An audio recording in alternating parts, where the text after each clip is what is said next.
right. Hey, welcome everyone. Thanks for joining us. I'm Shawn Metcalf, the city manager for Rollins, and I have with me Lascano, and he's over at community development.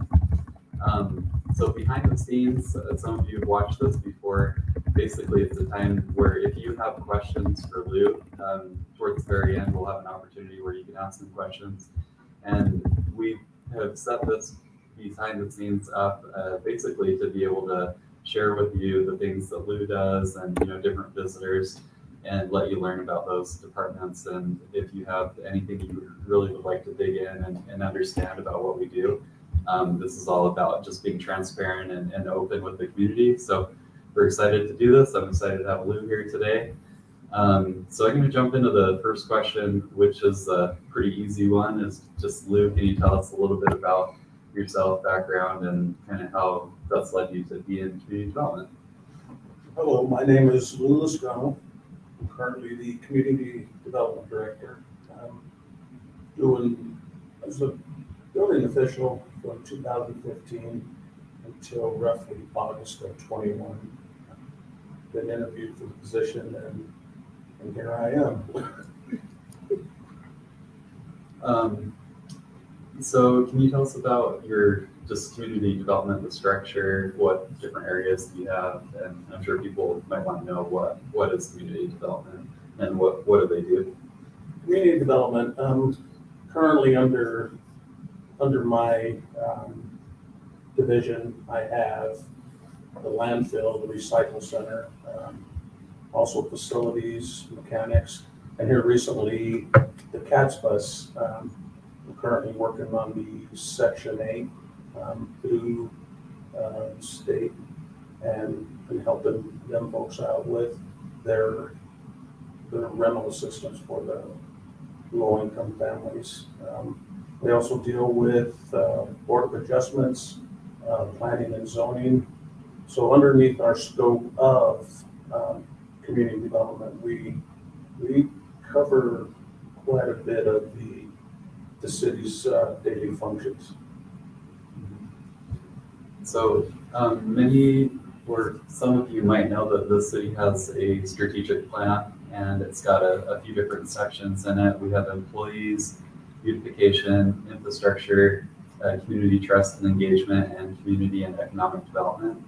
And those are the key things that our residents have told us that we need to focus on as an organization. And so this next question is in relation to that. What does community development do in relation to that? Like, how does that move that strategic plan forward? I guess the first and foremost important is our employees. We are currently working with the West End project. I feel that that's moving along very well at the current time. Also going to work with our economic developer on that end to see if we can get more of the businesses here in our community. So what do you see like down the road? What are you hoping that community development looks like? Well, we would really like to, this is on everybody's radar, eliminate some of our dangerous, dilapidated buildings and try to clean up the city. I know it's been a struggle, and every day with these buildings, it just prolongs the process. Mm-hmm. So our future development we would like to see the dilapidated buildings be gone, and we have worked with some residents as far as approaching city council with some landfill fee waivers and just to help clean up some of the residential areas. How many dangerous buildings or dilapidated buildings would you say that we have? Currently, I believe we have 12. We do have one on the West End that's been on the radar for quite some time. Yes, it's a lengthy process to get these done, especially if we have asbestos in these motels that are in the dangerous state as they are. So I would say 12 to be on the safe side. Yeah, and that's one thing that we want to do with some of these dilapidated buildings is if we can either have ownership of them or we're looking at different options to be able to deal with them. And we want to get grants to be able to get rid of the asbestos and different things to handle those. So we're actually on to the last question. So is there anything that you would just want the community to know about community development? Like, are there misconceptions that they have about what you do? Anything that you would just want people to know about what you do? Yeah, a lot of times we get calls on, neighbor street. We'll use that for an example. They've tried to work with the neighbor and they expect the city to come in and do the removal of it. There's a lot of misconception as what the city's role is in this. A lot of times it turns out to be a civil matter. So at that point, the city has no issue with civil matters. We advise the people in our community to seek legal counsel on that end. That way, we're kind of like a member in that portion of misconception. And I've got one other question that just came to my mind. What are for those that are not like super familiar with community development, what are some of like the key things that they come in for? A lot of times, Shawn, they'll come in for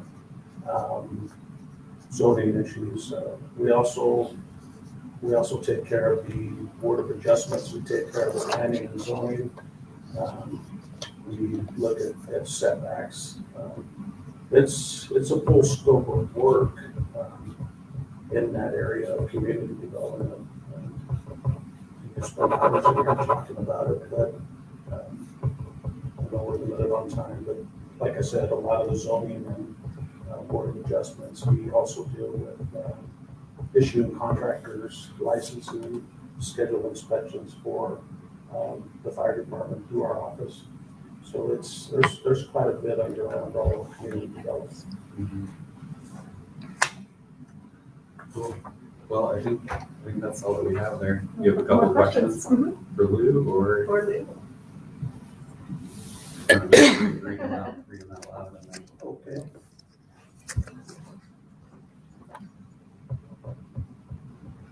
Okay, question number one was, what is your favorite part of your job?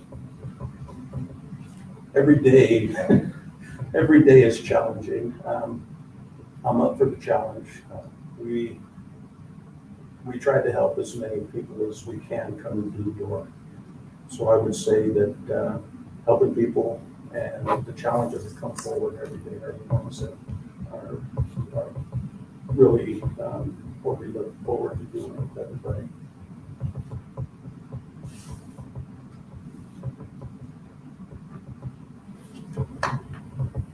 So another question that came up was, which part of Title 19 are you currently addressing? Title 19 is a huge title in our municipal code. Currently, we're setting up our meetings so we can adjust. Right now, we're limiting our local residents to the size of the garage. You can only be a certain height of your home. So we're looking at approaching both boards and then taking it to council to get our max height of 25 foot. To me, that seems like it's user friendly for everyone. Our setbacks, I also know that working with the fire department, we're looking at adjusting our building separations following the International Residential Code. They have a table in there for different types of material. Depending on material, that dictates how close you can be to another structure on the property. So we're looking at that one as well. I know we have inserted a table into Title 19 that's going to go to the Board of Adjustments for their approval and see where we go from there. I think the future of Title 19, I'm hoping that it takes less time than what it did from the previous administration, so we can work with our local residents to make it user-friendly for everyone.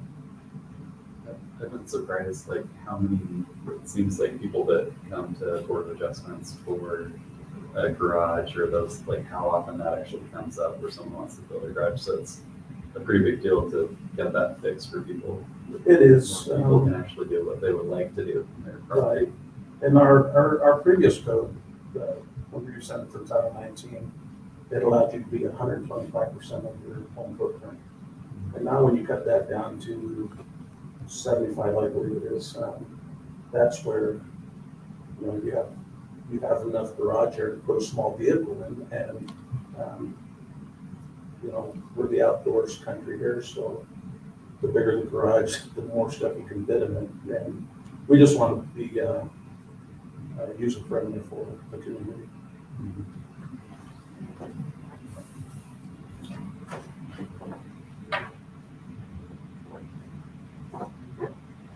Okay, another question was, tell us about the recent DEQ landfill visit.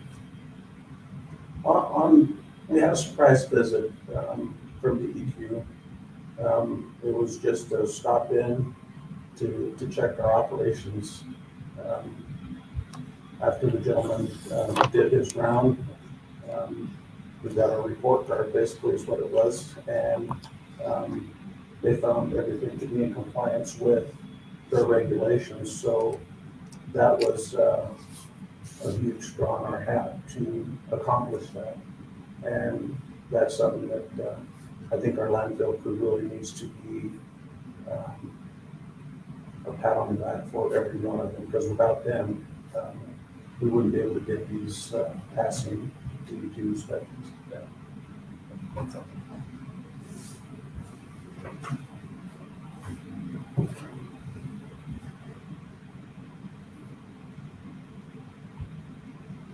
Okay, another question was, who would someone talk to about putting in street drains?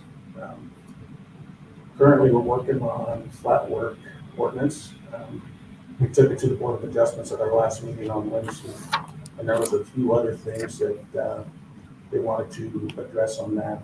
But anything within city right of way, they would have to contact our office, and we would go look at it to make sure that we're meeting our current code as far as the public works standards and our codes to accommodate the ADA, especially on the corner where we have to have our ADA maps. We want to make sure they're up to code with our standards to be fair to everyone. This one is please discuss recent strategic planning meeting and process to kind of finalize that. So we had a strategic planning session not this last Saturday, but the one before, and we met with all the council, city council, all the department heads met, and we talked about basically where we were last year to where we are now, and all of those key directives like beautification and infrastructure and those things are still the same direction that we need to go. That was very clear. And basically we came up with specific projects that both the department heads and the council felt would help us best move like beautification forward in the most productive way and for each of those bigger directives.